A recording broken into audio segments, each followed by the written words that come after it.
বারুইপুর কাণ্ডে একটা নাবালিকার উপরে যে ধর্ষণ করা হয়েছিল, প্রচুর অত্যাচার করা হয়েছিল, অত্যাচার করে এবং তাকে হত্যা করা হয়েছে। ঠিক আছে, যারা সব দোষী ছিল তাদের জন্য কি বিচার নিলেন শুভেন্দু অধিকারী, কি বলছেন শুনুন, ইমিডিয়েটলি শুনুন তাড়াতাড়ি। ঠিক আছে, অবশ্যই দেখুন ভিডিওটি। যাতে না ঘটে তার ব্যবস্থা প্রথম থেকেই নিচ্ছি। আজকে এখান থেকে রাজ্যের সমস্ত থানার ওসিআইসি সিপিএসদের সঙ্গে আমাদের কথা হয়েছে। আমি শুধু একটা কথাই বলবো যে সরকার এক্ষেত্রে যা করার করছে এবং আমার সঙ্গে ওই আমাদের পরিবার, প্রথমত যে পরিবারটি ক্ষতিগ্রস্ত হয়েছে, একরত্তি একটি ছোট্ট কন্যা সন্তানের উপর পাশবিক অত্যাচার করে খুন করা হয়েছে, তারাও মিট করেছে। তারা নিশ্চয়ই আপনাদের বলেছে বা না বললেও আমার জানার বিষয় নয়। আমি কথা বলে স্যাটিসফাইড এবং আমার মনে হচ্ছে ওরাও স্যাটিসফাইড। আমি একটা প্রাইমারিলি পুলিশ যা বলেছে, দেখুন, I am not the investigating authority. Mob lynching করে যাকে পিটিয়ে মারা হয়েছে ইন্দ্রজিৎ মন্ডল, উনিও ইনোসেন্ট। পুলিশ আমাকে যা বলেছে, এটা আমার কথা নয়। তার পরিবারের সঙ্গে আমি মিট করেছি, তিনিও জাস্টিস পাবেন।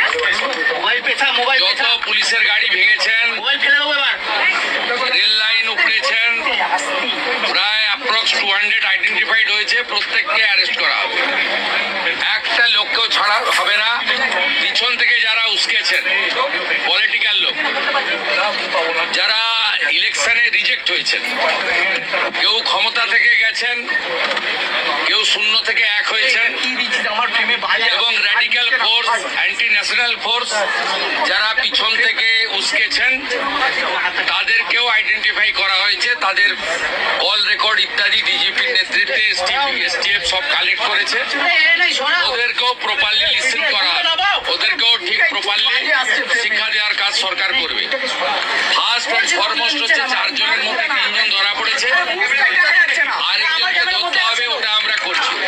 রিগার্ডিং কম্পেনসেশন, রিগার্ডিং অ্যাসিস্ট্যান্স, আমরা দুটো পরিবারের উপরে ছেড়ে দিয়েছিলাম। ওরা কিছু কথা আমাকে বলেছে, আমি উইদিন এ উইক আসবো এবং দুটো ফ্যামিলিতে যাব। তখন সরকার, ওরা যা চেয়েছে, সরকার যা করলো দেখতে পাবেন। সূর্যপুরে ভিকটিম ফ্যামিলি একটা আউটপোস্ট চেয়েছেন, আমরা আউটপোস্টও ডিজিপি এইচএস কে বলেছি করতে হবে। প্রয়োজন হলে রেন্টাল বাড়ি নিয়ে খনি চালু করতে হবে, এবং আমি যখন ভিকটিমদের সঙ্গে মিট করতে আসবো তখন আউটপোস্টের ইনোগ্রেশন হবে। আমরা এখানে অনেকগুলো ডিসিশন নিয়েছি, সেগুলো প্রপারলি আমরা দেখব। আপনারা ভিকটিম ফ্যামিলি যেমন কনফিডেন্স রেখেছেন সরকার পুলিশের উপরে, আপনারাও রাখতে পারেন। আমার মনে হয় না এর আগে কোনো পুলিশ মন্ত্রী বা মুখ্যমন্ত্রী এই ধরনের পীড়িত পরিবারের কথা শুনেছেন বা বলেছেন। আমি এটা মনে করি এটা ডিউটি, আগের লোক করেনি বলে যে আমি করবো না তা না। আমি এখানে এমপি এমএলএ পলিটিক্যাল পার্টিকে ডেকেছিলাম। এমপি সায়নী ঘোষ তিনি মিট করেছেন, মাননীয় বিধায়ক প্রাক্তন স্পিকার বিমান ব্যানার্জি মিট করেছেন। 1-to-1 কথা হয়েছে, সেটা আমি বাইরে বলবো না। আমার মনে হয়েছে তারাও স্যাটিসফাইড। বিজেপি 3 জন এমএলএ মিট করেছেন, গোসাবার বিকর্ণ নস্কর, রূপা গাঙ্গুলি, তারাও কিছু বক্তব্য আমাকে বলেছেন। সরকার এবং পুলিশের কতটা প্রোগ্রেস হয়েছে ব্রিফ করেছি। আমার বিশ্বাস, এবং এখান থেকে আমি ভার্চুয়ালি গোটা রাজ্যের সমস্ত থানার সঙ্গে যুক্ত হয়েছি, আমি তাদের পরিষ্কার বলেছি যে ঘটনা রোধ করতে হবে এবং প্রপার আপনার যে প্রসিডিওর আছে, ভারতীয় ন্যায় সংহিতা, সুপ্রিম কোর্টের একাধিক গাইডলাইন, জাতীয় মহিলা কমিশন, জাতীয় মহিলা শিশু রক্ষা কমিশন, পস্কো অ্যাক্টের আয়তায় যে গাইডলাইনগুলো আছে, হিউম্যান রাইটস কমিশনের যে গাইডলাইনগুলো আছে, রাজ্য সরকারের যে বর্তমান সরকারের যে মনোভাব, বারে বারে মুখ্যমন্ত্রী যে কথাগুলো বলছেন, তার মন্ত্রীরা বলছেন, ডিজিপি যে নির্দেশ দিচ্ছেন, এগুলো আপনাকে ফলো করতে হবে। আমরা পুরো বিষয়টা দেখেছি। এখানে মিসিং ডায়েরি হয়েছে আগের দিন রাত্রিবেলা 11:50 PM তারপরে ক্রমান্বয়ে যে ঘটনাগুলো হয়েছে মিনিট টু মিনিট আমি প্রাইমারি অ্যানালাইসিস করেছি।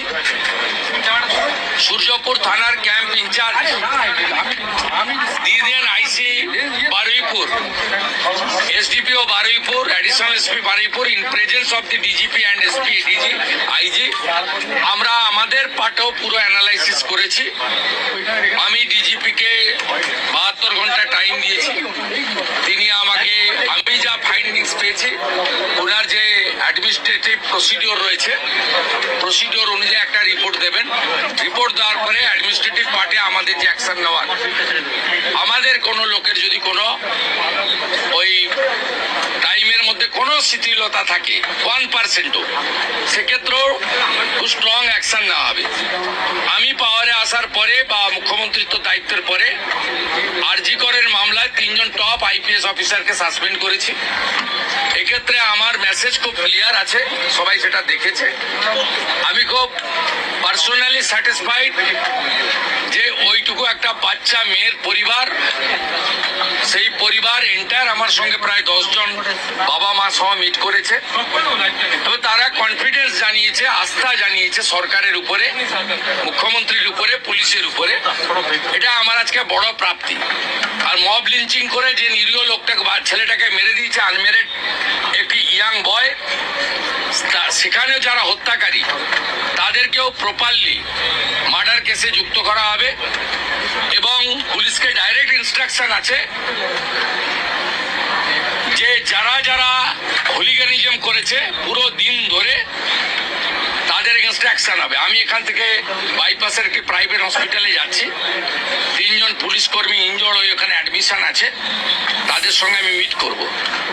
প্রায় 200-র বেশি আইডেন্টিফাইড লোক, তাদেরকে আমি পরিষ্কার বলে গেলাম যারা উস্কানি দিয়েছে কারোর ইন্ধনে, পলিটিক্যাল বায়াসনেস নিয়ে, মিডিয়াতে পাবলিসিটির লোভে, সোশ্যাল মিডিয়ায় চিপ ভিউয়ার্স বাড়ানোর জন্য ওদেরও কিন্তু ছাড়া হবে না, তারাও ভুগবে, এটুকু আমি বলে দিই।